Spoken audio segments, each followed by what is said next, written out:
మనతో పాటు బీఆర్ఎస్ మల్కాజ్గిరి అభ్యర్థి రాగి లక్ష్మారెడ్డి ఉన్నారు. అన్న ఎట్లా జరుగుతుంది ప్రచారం? ప్రచారం చాలా బాగా జరుగుతుంది. మరి మల్కాజ్గిరి పార్లమెంట్ ప్రజలు బీఆర్ఎస్ పార్టీని ఆశీర్వదిస్తున్నారు. ముఖ్యంగా మరి 10 సంవత్సరాలు కేసీఆర్ గారు ముఖ్యమంత్రిగా ఉన్నప్పుడు మరి ప్రజల గురించి, పేద ప్రజల గురించి, రాష్ట్రం గురించి, ముఖ్యంగా గ్రేటర్ హైదరాబాద్ డెవలప్మెంట్ గురించి, మరి గ్రేటర్ హైదరాబాద్ ఎంత డెవలప్ చేశారు, రాష్ట్రాన్ని ఎంత డెవలప్ చేశారు, అవన్నీ కూడా మరొక్కసారి ప్రజలు గుర్తు చేసుకుంటున్నారు. మరి పోయిన ఎలక్షన్లలో కూడా, అసెంబ్లీ ఎలక్షన్లలో కూడా 7 అసెంబ్లీలకు 7 అసెంబ్లీ మేము గెలవడం జరిగింది. అలాగే 3,55,000 మెజార్టీ ఇవ్వడం జరిగింది. ఈసారి ఇంకా మంచి మెజార్టీతోటి మేము గెలుస్తాం. ఎందుకంటే ప్రజలు ఆశీర్వదిస్తున్నారు, కేసీఆర్ సార్ని గుర్తు చేసుకుంటున్నారు. ఏడవైనా కూడా కేసీఆర్ సార్ లేని, అసలు కేసీఆర్ సార్ ముఖ్యమంత్రిగా లేడంటే మేము నమ్మలేకపోతున్నాం అనే మూడ్లో ప్రజలు ఉన్నారు. కాబట్టి తప్పకుండా ఆశీర్వదిస్తారు, మంచి మెజార్టీతో గెలుస్తాం. రేవంత్ రెడ్డి సిట్టింగ్ సీట్ ఇది. రేవంత్ రెడ్డి కాంగ్రెస్ కూడా చాలా సీరియస్గా తీసుకుంది మల్కాజ్గిరి గురించి. దానికి సంబంధించి మీరు రేవంత్ రెడ్డి గారు సిట్టింగ్ సీట్ అయినా, ఎవరు సిట్టింగ్ సీట్ అయినా, ఎవరైనా రేవంత్ రెడ్డి గారు కూడా ఒక ఎంపీగా కంటెస్ట్ చేసి గెలిచిన ఆయన్నే, వేరే కాదు కదా. సీఎం అయినా, ఎంపీ అయినా, పిఎం అయినా, ఎవరైనా అందరం మనుషులమే. వారు ఎంపీ సీటే నేను కంటెస్ట్ చేస్తున్నా, వారు ఎంపీ సీటునే నేను కంటెస్ట్ చేసి గెలుస్తున్నా అనే దానికి నాకు ఒక ఖచ్చితమైన ఒకటి ఉంది, గెలుసా అనే నమ్మకం ఉంది. ఎందుకంటే రేవంత్ రెడ్డి గారు ప్రజలు పట్టించుకోలేదు. రేవంత్ రెడ్డి గారిని మరి కొడంగల్లో ప్రజలు ఓడగొడితే, మరి మల్కాజ్గిరి ప్రజలు, పార్లమెంట్ ప్రజలు ఆయన దగ్గర తీసి అన్నతమ్ములాగా దగ్గర తీసి గెలిపించారు. ఆయన మీద ఎన్నో గంపడాన్ని ఆశలు పెట్టుకున్నాం, ఏం చేయలే, ఎవరా రాలే, ఎవరిని పలకరేలే, ఏ పని చేయలే. ప్రజలలో గట్టిగా నాటుకుపోయింది అది.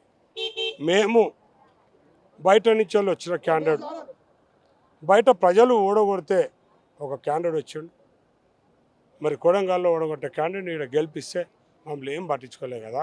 ఈసారి కూడా బయట నుంచి వెళ్ళి ఓడిపోయిన వాళ్ళు, బయట నుంచి వాళ్ళు వచ్చి ఇక్కడ ఖర్చీఫ్ వేసుకుందామంటే వాళ్ళకు, ఇక్కడ చిన్న హెలికాప్టర్లు తీసుకొని వచ్చి హాయ్ హాయ్ చెప్పే వాళ్ళకు ప్రజలు ఈసారి ఆశీర్వదించారు. ఎవరైతే స్థానికంగా ఉండి ప్రజలతోటి మమైక్యమై ఉంటారో, ప్రజాక్షేత్రంలో ఉంటారో, నేను ప్రజాక్షేత్రంలో ఉన్న ప్రజలతో మమైక్యమన్నా గత 25 సంవత్సరాల నుంచి నేను ప్రజలకు చారిటీ చేసిన, కాబట్టి నన్ను ఆశీర్వదిస్తాను. పక్కన ఈటెల రాజేందర్, మరో పక్కన కాంగ్రెస్ నుంచి పట్నం సునీతారెడ్డి ఉన్నారు. ఎవరు మీకు ప్రధాన ప్రత్యర్థి అనుకుంటున్నారు? ఈటెల రాజేందర్ గురించి ఎక్కువ మాట్లాడి నేను, ఎందుకంటే ఈటెల రాజేందర్ అక్కడ గెలలే, అది చెల్లని పైసా. మరి 2 ప్లేస్లలో ఓడిపోయాడు, గజ్వేల్లో ఓడిపోయాడు, హుజురాబాద్లో ఓడిపోయాడు. మరి అక్కడ చెల్లని పైసా ఇక్కడ చెల్లుతుంది. మరి అంత మంచి రూపాయి అయితే అక్కడ చెల్తుండే కదా. మరి ఆడ చెల్లకుండా గీడికొచ్చి అక్కడ చెల్లని రూపాయి గీడికి వస్తే ఆయన గురించి మాట్లాడుకునే అవసరం నాకేం లేదు.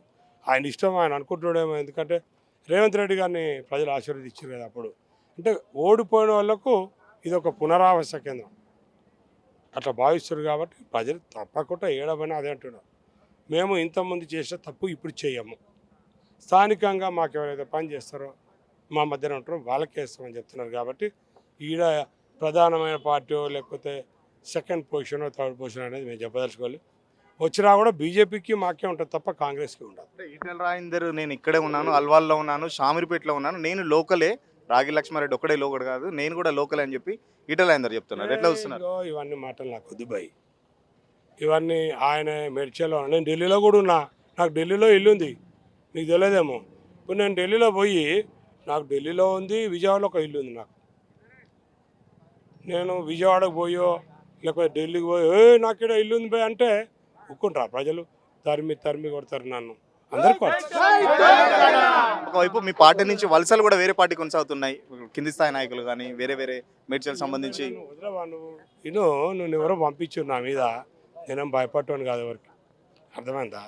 వలసలు పోతే ఓ లేచినాయి గేట్లు లేచినాయి, అరే గేట్లు క్లోజ్ అయినాయి, 26 మంది వస్తున్నారు, 36 మంది వస్తున్నారు.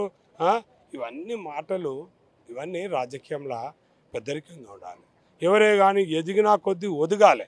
ఈ చీప్ ట్రిక్స్, చీప్ మాటలు చేయొద్దు.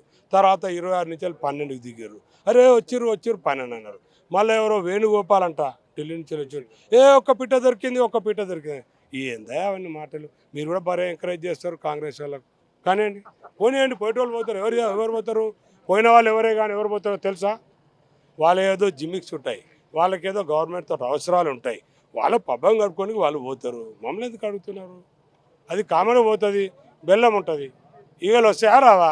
అట్లా బెల్లం ఉంది, ఈగలు కొన్ని పోతున్నాయి, దానికి అయ్యేది ఏముంది, దాని గురించి ఆలోచించదు.